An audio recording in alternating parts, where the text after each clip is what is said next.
Good. All right, people, we are getting set up and we are live, baby, live. How's everybody doing tonight? The Big Vito brand coming to you live from Big Vito's Tiki Bar Emporium here in an undisclosed location in Florida. Hope everybody's doing great. We have David Virtue Stalwart, the co-host with the most. David, how are you doing today?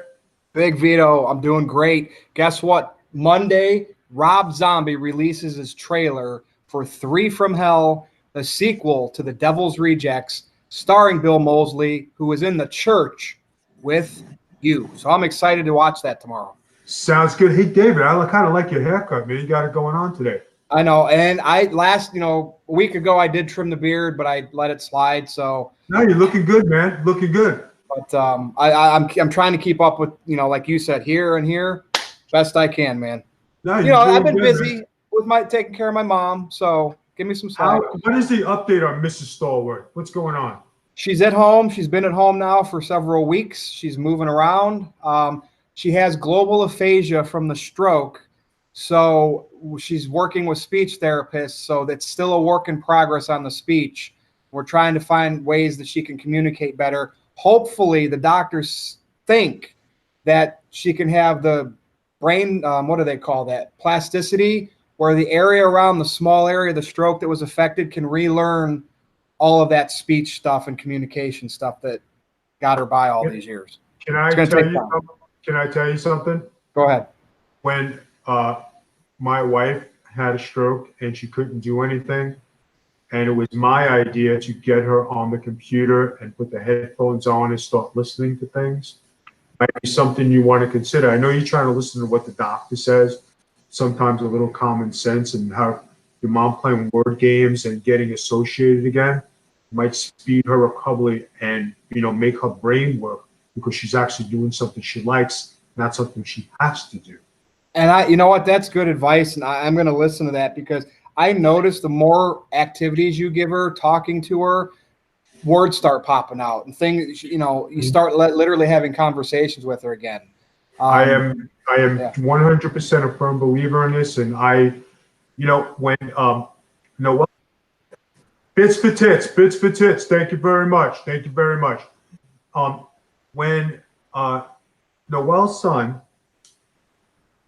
Nick G, he's autistic, right? So when he was a youngin', and he wanted to communicate to me when I was traveling the world, I said, start him a Facebook, and let me talk to him through the Facebook. So the only thing I could do with him is 1, 2, 3, 4, 5. Bits for tips. Thank you very much. So that's how he started to get himself better acclimated, or what's the word I'm looking for? Better situated to where he could talk, learn numbers, and start to do things. And as a young boy being autistic, that's how we started to relearn how to read and write and do things. When my wife got sick, and bits for tits, thank you very much. We have a question. No, you're good. All right.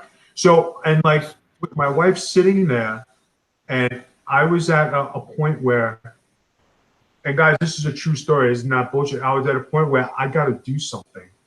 So that's when I said, all right, you need to get on the computer. We need to rework your brain. We got to do it ourselves. And a lot of times doctors and nurses and rehabilitation can't help you because they're not there with you seeing what's going on.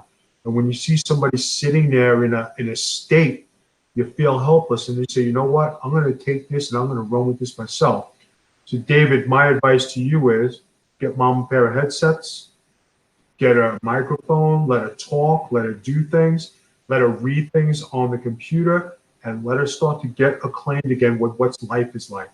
Yep. Simple is good. And I bet you in about a week to 2 weeks, you're going to see such a big difference. And it's not going to cost you a dime. It's not going to cost you anything. Because that's the biggest problem, Vito, is insurance only covers you so far. And then to get more help, more treatment professionally, it's out of your pocket. So I'm going to take that advice because I think she does respond to family. And when we do our normal things that we used to do, and you can see her wanting to get these words out. Like I said, the physical part came back pretty quickly, so we're grateful for that. But yeah, I'm definitely I'll keep you posted. Good man. All right, we got a question in the chat. Scott says, getting acclimated, like getting acclimated with the issues that you have and things like that.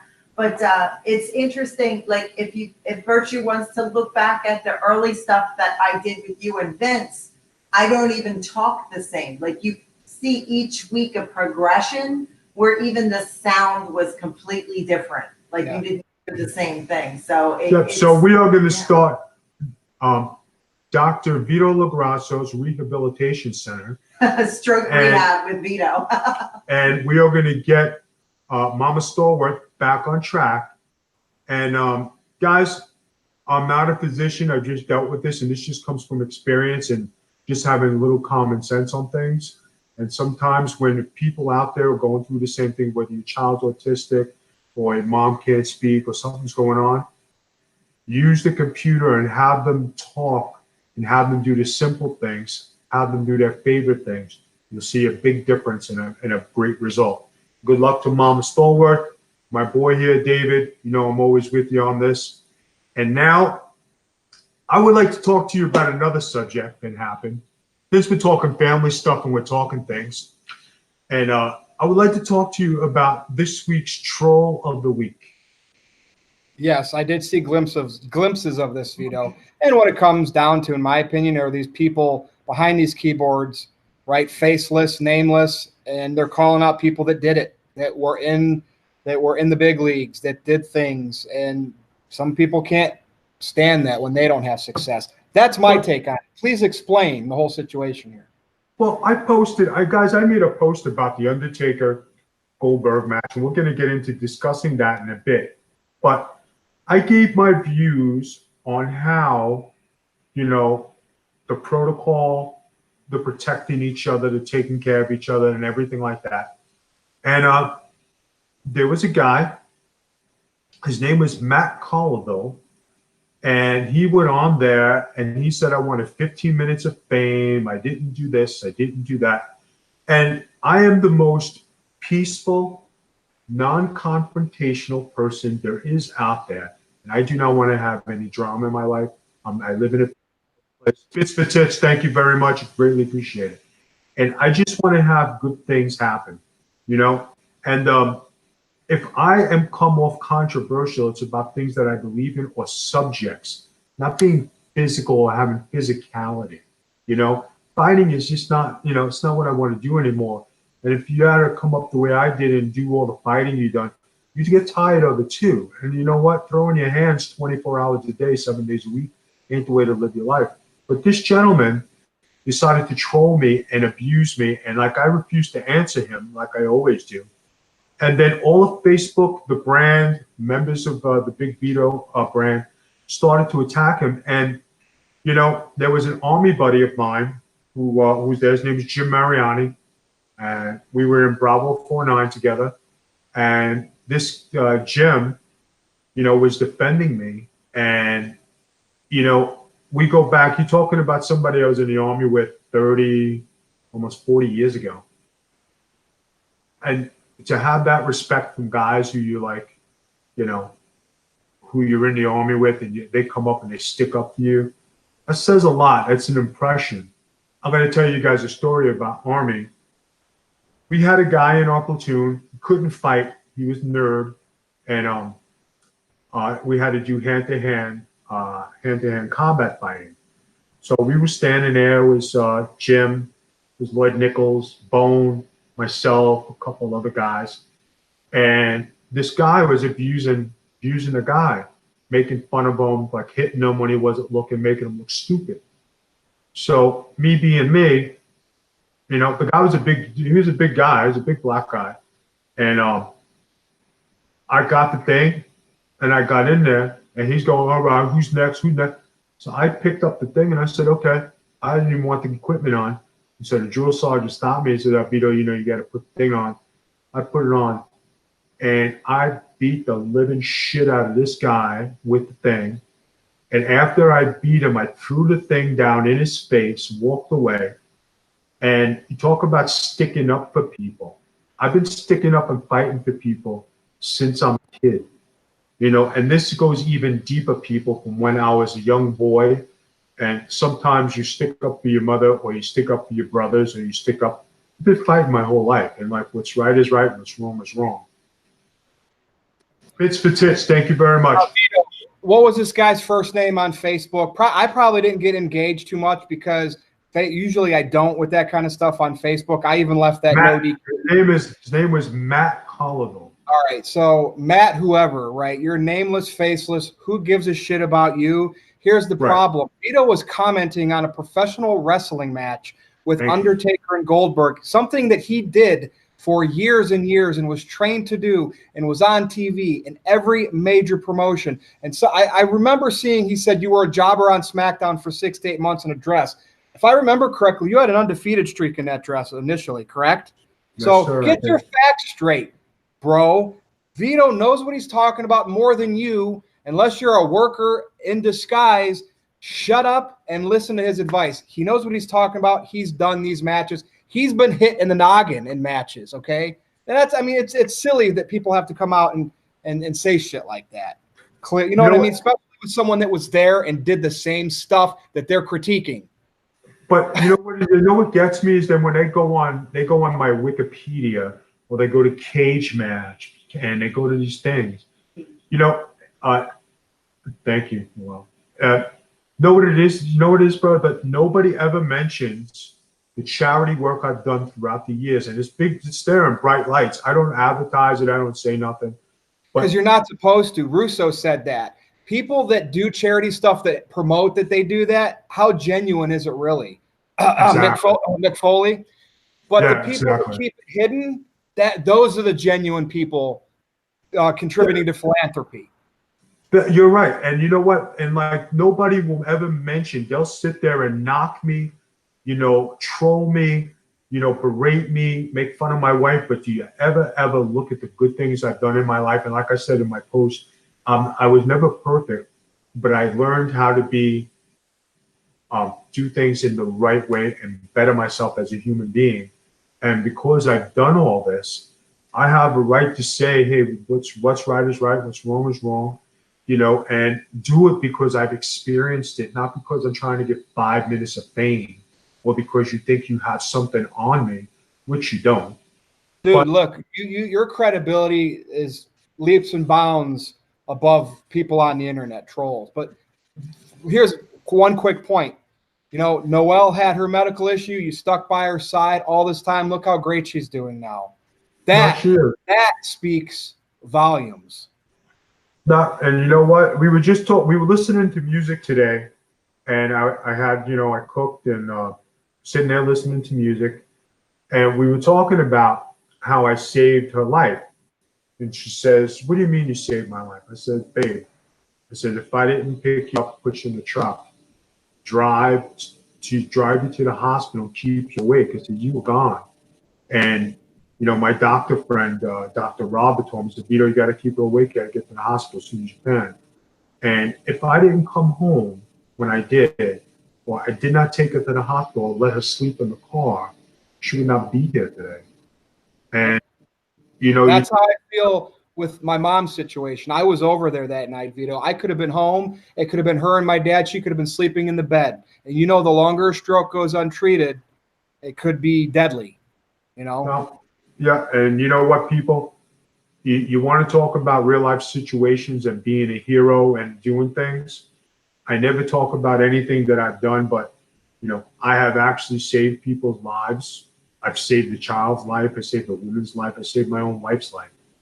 And I never boast about it. I just go about and I just do my thing here.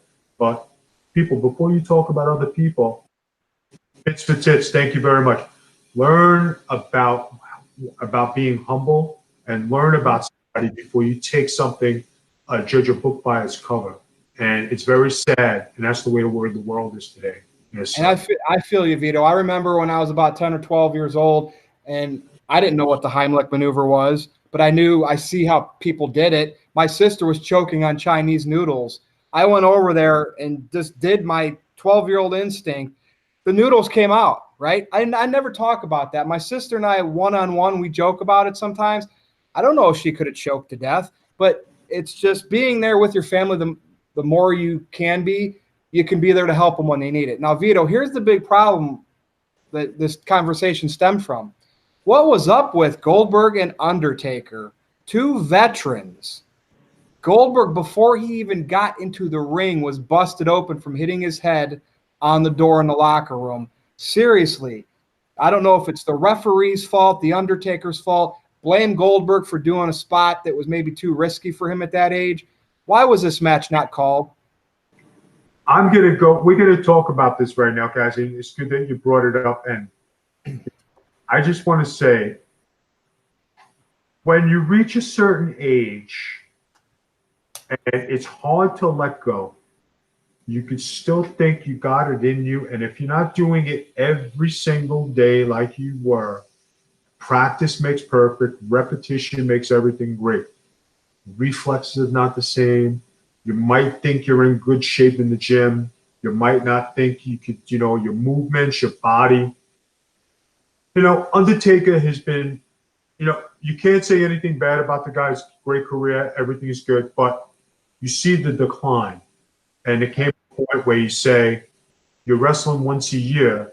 How good can you be? I always said the Undertaker's entrance is worth the price of admission, and that's it. Choke slam, tombstone, get him out of there. Not to be disrespectful. And this, guys, you can tell them what I'm saying. I really don't give a shit, but it's the truth.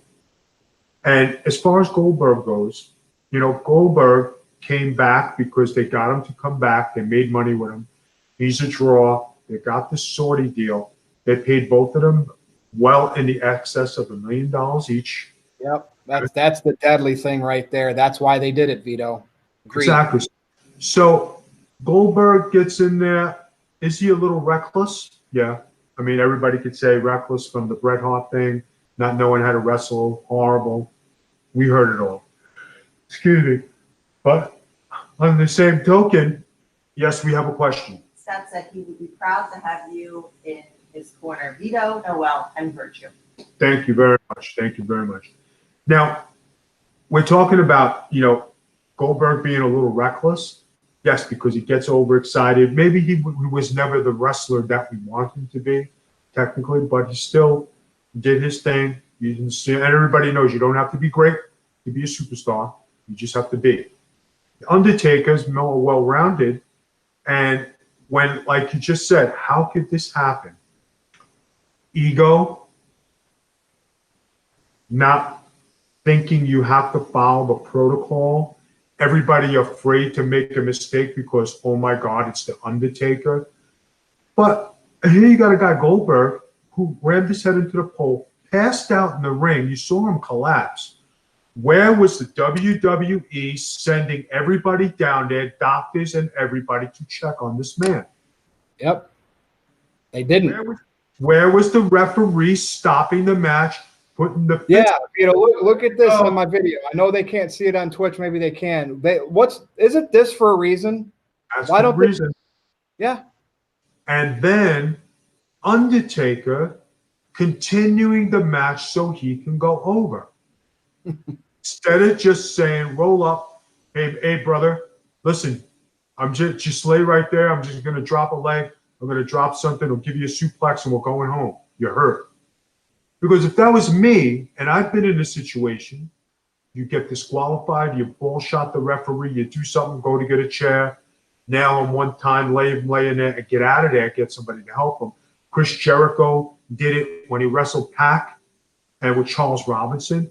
You see guys who protect guys, but is it really worth it, guys, because you have to go over? You made yourself look bad by doing it, and then for you to want to keep going and doing these high-impact moves where if you're dead weight at 6'6" and 300 pounds and a guy's concussed, how is he lifting you and holding you up? Because I saw the jackhammer, he fell on his ass. Yeah, I mean, if you didn't know anything about wrestling, you would have thought that it was, minimal about wrestling, you would have thought it was just a bad brain buster, not a jackhammer. Now, Vito, so you put these two 50-plus-year-olds together, right, that barely work. I'm getting sick of the shit that fans give Brock Lesnar. Brock worked both of these guys in the last couple of years, right? Or, you know, the last few years, and made them look like $1,000,000 at their old age. Now, I know Brock has got heat before for busting Randy Orton up the hard way, but in general, Brock Lesnar is damn good because he can make aging stars get through a match. Keeps it short.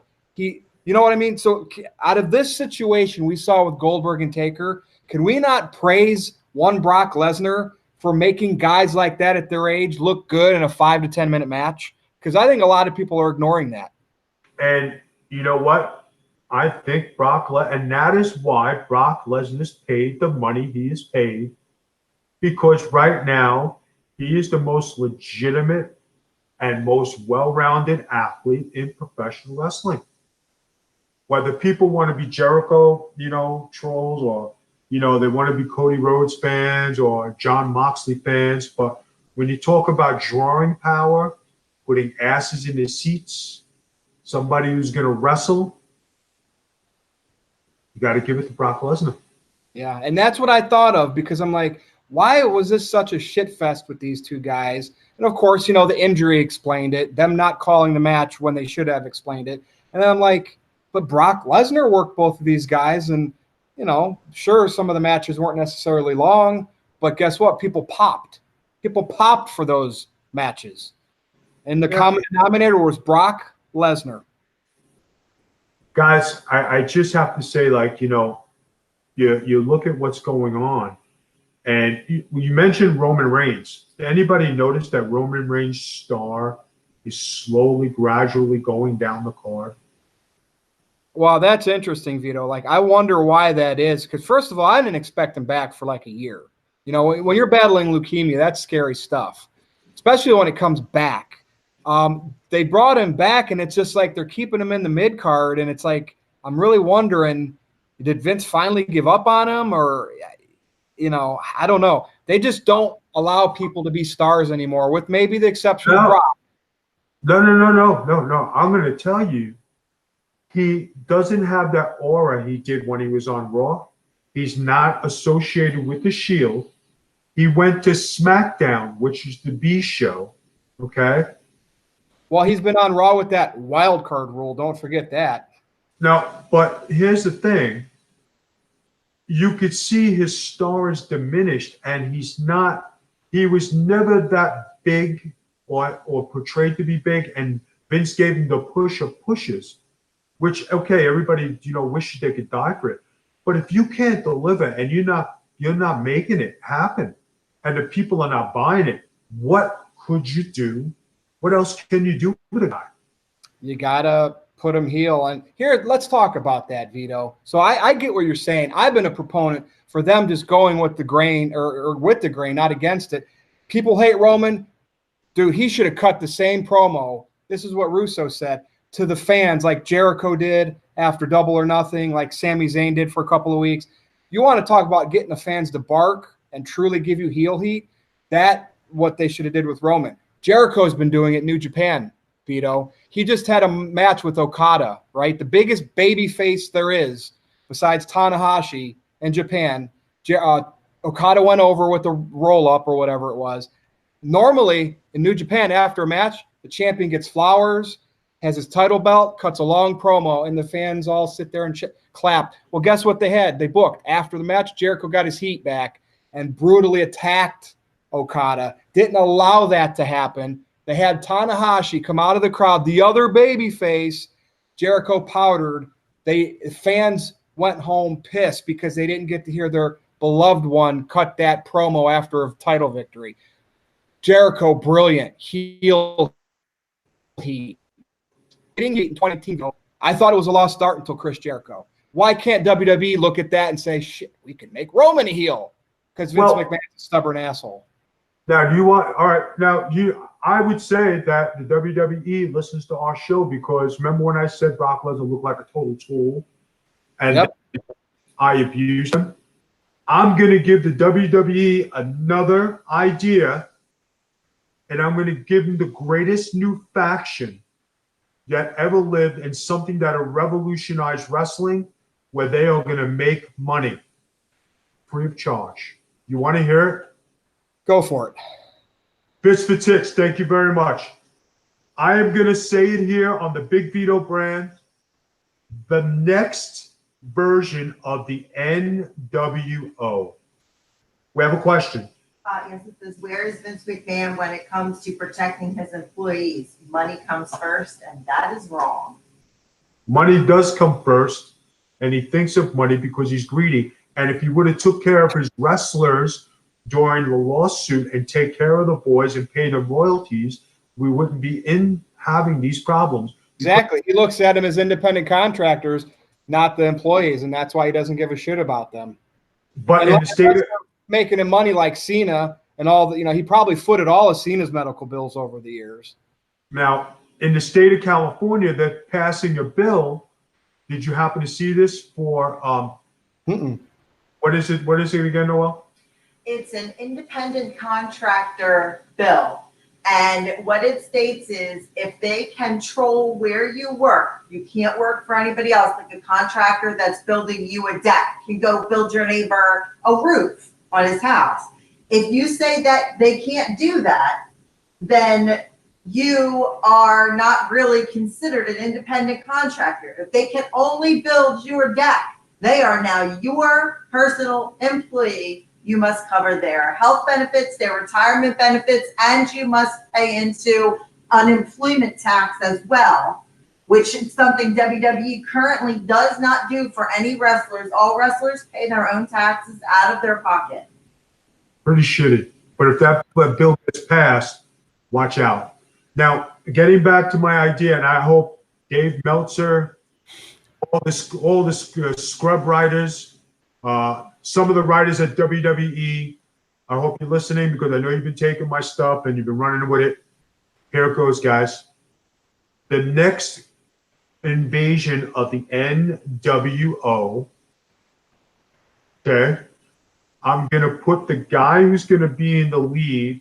It won't happen, but I'm going to put Vince Russo at the helm of this. Vince didn't book this, by the way, Meltzer. So, and like I said on today's tweet, he booked Sunshine, so please don't blame him for having a nice day, jackass. Yeah, dude, Meltzer thought Russo laid out matches. I can't think how dumb he is. Anyway, so you would have the manager being, or the creator being Vince Russo. But the next faction of the NWO, you have Dave Bautista and The Rock coming down, and the third member of the NWO, John Cena as the main heel. Dude, Vito, you like that? If AEW starts kicking their butts, you got to do something. And there you go on a silver platter, Vince McMahon from Big Vito. That's it. Go. If that was the case, and I was up against everything, and I had to bring back something, I would pay The Rock what he wants. I'd pay Batista what he wants. And to have John Cena come back as a heel. And then you have the fight against Lesnar. You're talking, you just created your next wave for the next year going to WrestleMania, having big time matches, big stars, and you're talking about having something that nobody else has. Do you think something like that then could get the guys that would be against them over for the long, like passing the torch? Like I don't know who would be the group of guys against them. Maybe Roman would be in that group. Who knows? But do you think that, because, let's be honest. Look at NWO run. DDP got pretty good shine out of all of that. And we could go on and on and on. It really helped Sting, right? Well, Sting created a whole new character out of it. Well, let me tell you something. If you had Lesnar as a babyface, why couldn't you add Braun Strowman to match power? Now you have Brock and Braun Strowman, the two biggest and most physical guys in WWE. What happens? You throw a Bray Wyatt in the mix. Now you have something devious there like a Brian Pillman, Crazy Craze. What happens if you bring in guest appearances for a hot tag like a Stone Cold Steve Austin to fight against The Rock and Cena and Batista? you're just talking about, I just created a scenario where I know I'm bringing back the old guys, but you're talking about the guys who have drawing power, the guys who can make money today who could still draw. Not talking about having 30 and 40-minute matches, but making the people a must-watch TV. What happens is that this new group decide to put all their money together with The Rock and Batista and Cena and overtake Vince McMahon, just like they did with the NWO with Kevin Nash and Scott Hall going into the projection room, taking over things. You know how a big deal that would be? Cena and The Rock are in the Fast and the Furious franchise. Cena just signed in on that. Maybe Roman could be one of their pupils on that team too, because he's going to be in one of those movies with The Rock. Dude, that's reaching out to mainstream too. I would keep Roman Reigns on the heel side because he's definitely not the babyface anybody wants. But you're just talking about, you just created a faction, a new faction, something for them to build on and for them to kill, where you could bring, now they're bringing this Drew McIntyre up and they're giving him the push of a lifetime. They have Shane McMahon as the monster. But are they, Vito? Are they pushing Drew? Because he's kind of in Shane's shadow. That's what I think. But they're setting it up for where it's going to be Shane McMahon's going to get this title and Drew's going to turn on him and you're going to have Shane against Drew and Drew's going to be your new champion. Well, that would be a good end game. I mean, they're building Shane up, who doesn't need it because he's McMahon, but they're making Shane best in the world, beating Roman Reigns, beating The Miz. And now all of a sudden, like, you have to have an end game for that, right? You have to have a payoff. If you're going to do that with Shane, who's going to benefit from this? So maybe Vito, it will be McIntyre in the end. All right, guys. Listen, we're going to call. Do you have anything else to bring up tonight, David? The Raptors are one game away from winning the NBA Finals. Kawhi Leonard most likely will probably stay in Toronto if this happens, at least on a one-year deal. What do you think of the mighty, soon-to-be fallen? What do you think? Do they have any chance, the Warriors, coming back? Is Durant completely done now? I think it's good for basketball that the Warriors lose. I think that Durant needs to leave. I think the Warriors need to refocus on Clay and Draymond Green and Curry, maybe keep Boogie Cousins and add somebody who is a team ball player who can facilitate, I would say maybe a Kemba Walker instead of a Kevin Durant. Yeah, I don't know how they're not going to be able to keep everybody. So I'm sure if Kevin Durant goes, they're going to keep Klay Thompson because he wants a max deal. But yeah, I mean, if they lose this, sure, Vito, in the last 5 years, they'll be 3 out of 5, which any team would take. But the question is, they did choke against the Cavs, and that led to them getting Durant, which was back-to-back final wins. But I mean, could this team have been a whole lot more than 3 out of 5 if they do indeed lose one of these next 3 games to the? I'm going to end it with this, guys. Biggest heel turn. If the Toronto Raptors win, Kevin Durant leaves, Kawhi Leonard to the Warriors. To where? The Warriors. Wow, that'd be a big twist right there. All right, David, go ahead and do your plugs. Get us going. Well, you can follow me on Twitter at @NoDQ_Virtue, where I put a lot of content up, talk about video games, movies, sports, and wrestling, or go to my Facebook page, nodq.com/virtue with a lowercase v. Vito, that's all I got on my end.